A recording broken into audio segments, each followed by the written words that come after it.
معزز سامعین، امید ہے کہ آپ سب خیریت سے ہوں گے اور ہماری پچھلی ویڈیو سے بہت کچھ سیکھ رہے ہوں گے۔ آج ہم آپ کو سورۃ البقرہ کے بارے میں کچھ معلومات دیں گے، تو چلتے ہیں ویڈیو کی طرف۔ ویڈیو شروع کرنے سے پہلے اگر آپ ہمارے چینل پر نئے ہیں تو ہمارے چینل کو سبسکرائب کریں اور ساتھ میں دیے گئے بیل آئیکن تاکہ ہماری آنے والی نئی ویڈیو آپ تک جلد از جلد پہنچ سکیں۔ سورۃ بقرہ میں آیات کی تعداد 286 ہے، جبکہ رکوع 40 ہیں۔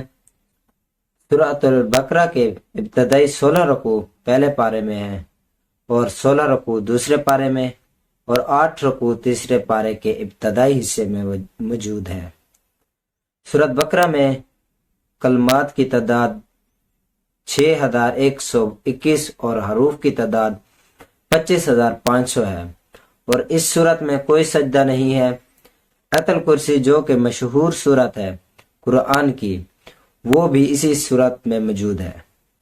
اس سے پہلے سورۃ الفاتحہ آتی ہے اور اس سورت کے بعد سورۃ آل عمران آتی ہے۔ سورۃ بقرہ مدنی سورت ہے۔ تمام سورت مدینہ منورہ میں نازل ہوئی سوائے ایک آیت کے۔ 281 آیت ہے جو حجۃ الوداع کے موقع پر مکہ مکرمہ میں نازل ہوئی۔ اس سورت کا بیشتر حصہ ہجرت مدینہ کے بعد مدنی زندگی کے بالکل ابتدائی دور میں ہوا۔ اس سورت کا نام سورۃ بقرہ اس لیے بھی ہے کہ اس میں ایک جگہ گائے کا ذکر آیا ہے۔ قرآن مجید کے ہر سورت میں اس قدر وسیع مضامین بیان ہوئے ہیں کہ ان کے لیے مضمون کے لحاظ سے جامع عنوانات تجویز نہیں کیے جا سکتے۔ عربی زبان اگرچہ لغت کے اعتبار سے نہایت مالدار ہے، مگر بہرحال ہے تو انسانی زبان ہی۔ انسان جو زبانیں بولتا ہے وہ اس قدر تنگ اور محدود ہیں، وہ ایسے الفاظ اور یا فکرے فراہم نہیں کر سکتی جو ان وسیع مضامین کے لیے جامع عنوان بن سکتے ہوں۔ اس لیے نبی کریم صلی اللہ علیہ وآلہ وسلم نے اللہ تعالیٰ کی رہنمائی سے قرآن کریم کی بیشتر صورتوں کے لیے عنوانات کی بجائے نام تجویز فرمائے، جو محض علامت کا کام دیتے ہیں۔